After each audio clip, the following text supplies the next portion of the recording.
அனைவருக்கும் என்னுடைய அன்பும் வணக்கமும். தலைவர் தம்பி தலைமையில் இந்த படத்தை பார்க்குற வாய்ப்பு கிடைக்கல. தம்பி தயாரிப்பாளர் என்னுடைய மதிப்பிற்குரிய ஐயா கண்ணன் அவர்கள் அழைச்சி பாருங்கன்னாங்க, நேரம் இல்லை. அதனால எல்லாரும் அந்த படம் பார்த்துட்டு எல்லாரும் ரொம்ப நல்லா இருக்கு அப்படின்னு சொன்னதில் எனக்கு ரொம்ப மகிழ்ச்சி. உங்களுக்கு தெரியும், இப்போ பாடல்கள் வெளியீட்டு விழா எல்லா படத்துக்கும் நடக்குது. வெற்றிக்கு ஒரு விழாங்கிறது ரொம்ப அரிதாக இருக்குது. அப்படி ஒரு படத்துக்கு நடக்கிறதுல பெரிய மகிழ்ச்சி. குறிப்பாக என் தம்பி ஜீவாவுக்கு இந்த படம் பெரிய வெற்றி அமைஞ்சதில் எனக்கு ரொம்ப பெரிய மகிழ்ச்சி. அவருக்கு களத்தில் சந்திப்போம் படமே ரொம்ப நல்லா இருந்தது. அந்த படமே ரொம்ப நல்லா இருந்தது. இப்போ இந்த படம் அவருக்கு ஆண்டு தொடக்கத்தில் பெரிய வெற்றியை பெற்று தந்ததில் எனக்கு பெரிய மகிழ்ச்சி. ஏன்னா முழுமையான ஒரு நடிகர். அவருக்கு நடனம், சண்டை காட்சி, நடிப்பு, உரையாடல், உச்சரிப்பு எல்லாத்துலேயுமே ஒரு தனி திறமை கொண்ட ஒரு கலைஞன் அவர். அதோட இயக்குனர் நிதிஷ் அவர் 2வது படங்கிறாங்க. ரொம்ப எங்கள் குரு சொன்ன மாதிரி பொருள் செலவு இல்லாமல் அதை எளிமையாக எடுத்து ஒரு வெற்றியை தொடுவது என்பது ரொம்ப அரிது. இப்போ அன்னைக்கு நாங்கள் பேசிக்கிட்டு இருந்தோம் அந்த எங்கள் குருவோட நிகழ்வில். இப்போ நல்ல கதை இருந்தால் யார் நடித்தாலும் படம் ஓடும் அப்படிங்கிறதுக்கு டூரிஸ்ட் ஃபேமிலி மாதிரி படங்கள் பெரிய சான்று. தம்பி விக்ரம் பருவ நடிச்சு இப்போ ஓடிட்டு இருக்க சிறையெல்லாம் பார்த்தா இப்படி ஒரு படம் தமிழ் திரையுலகில் இப்படிலாம் படங்கள் வருதுங்கும்போது திரையுலகிற்கான ஒரு மறுமலர்ச்சி காலமாக இருக்குது. புதிதாக நல்ல படங்கள் வருது. அது வரவேற்கத்தக்கது. ஏன்னா எங்கள் அப்பா ஆர்பி சோத்தி மாதிரி தயாரிப்பாளர்லாம் படம் எடுக்காமல் இருக்கிறதா வருத்தமாக இருக்குது. அதை ஈடுகட்டுறதுக்கு எங்கள் ஐயா கண்ணன் ரவி அவர்கள் வந்திருக்காங்க. எங்கள் அண்ணன் செல்வமணி சொன்ன மாதிரி இப்போ 20 படம் நடந்துக்கிட்டு இருக்கு அவர் தயாரிப்பில். அப்போ 20 இயக்குநர்களுக்கு வாய்ப்பு. இப்போ அது ரொம்ப அரிது. நல்ல கலைஞர்கள் நல்ல கதையோடு அலைகிறாங்க. அது என்ன சொல்கிறது, அந்த ஐயா சொல்லுவாருன்னு சொல்லுவாங்க, நல்ல கதை இருக்கும், அவருக்கு நல்ல தயாரிப்பாளர் கிடைக்க மாட்டார்.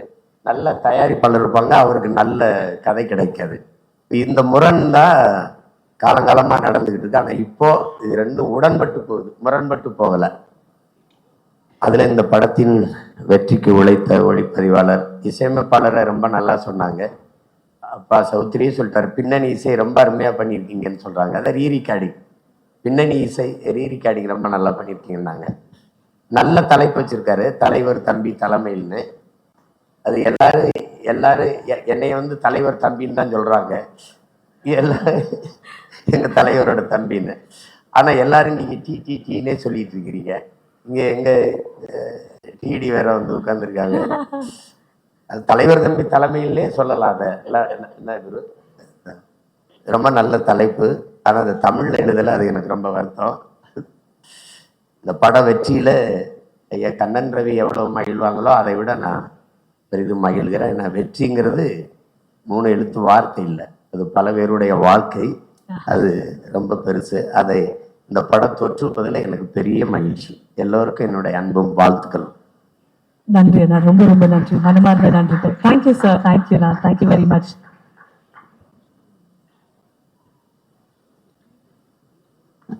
இந்த அழகிய தருணத்தில் இந்த திரைப்படத்துடைய காஸ்ட் ராஜேஷ், ஷரத், ஷஷ்டி, சாய் விக்னேஷ் மற்றும் ஷஜீர் இவர்களை மேடைக்கு அன்புடன் அழைக்கிறோம். Requesting our cast to please join us. திரைப்படத்தில் அற்புதமான கதாபாத்திரங்களை பெர்ஃபார்ம் பண்ணியிருக்கிற ராஜேஷ், சீமான் பேசினதுக்கு அப்புறம் நான் பேசி நிச்சயமா யாரை அதை ரசிச்சு கேட்க மாட்டீங்கன்னு எனக்கு தெரியும். இந்த டிடிடி படத்தினுடைய வெற்றி விழாவை கொண்டாட இங்கே வந்திருக்கின்ற திரையுலக பிரமுகர்களே, அன்பிற்குரிய பத்திரிகை நண்பர்களே, இந்த படத்தினுடைய வெற்றி மிகப்பெரிய மகிழ்ச்சி எல்லாருக்கும் கொடுத்துருக்குன்னா அதுக்கு 2 முக்கியமான காரணம். ஒன்று, மிக அதிகமான பொருட்செலவில் எடுக்கப்பட்டு வெற்றியை குவித்த படம் இல்லை, இது அது முக்கியமான காரணம். 2வது, இந்த படத்தினுடைய தயாரிப்பாளர் யார் என்று. இந்த படத்தினுடைய வெற்றி நிச்சயமாக இன்னொரு 50-60 இளைஞர்களுக்கு புதிய படங்களை இயக்கக்கூடிய வாய்ப்பினை பெற்றுத்தரும். அப்படின்றதுனால தான் இந்த வெற்றி இன்னும் கொஞ்சம் கூடுதலான ஒரு மகிழ்ச்சி எல்லாருக்கும் தெரியுது. இந்த படத்தை பொறுத்த வரைக்கும் ஒரு சிம்பிள் சப்ஜெக்ட். நிதிஷ் சகாதி ரொம்ப அழகாக அந்த படத்தை இயக்கியிருக்கார். மிகச் சரியாக கதாபாத்திரங்களுக்கான நடிகர்களை தேர்ந்தெடுத்தார். அதான் ரொம்ப முக்கியமான விஷயம்.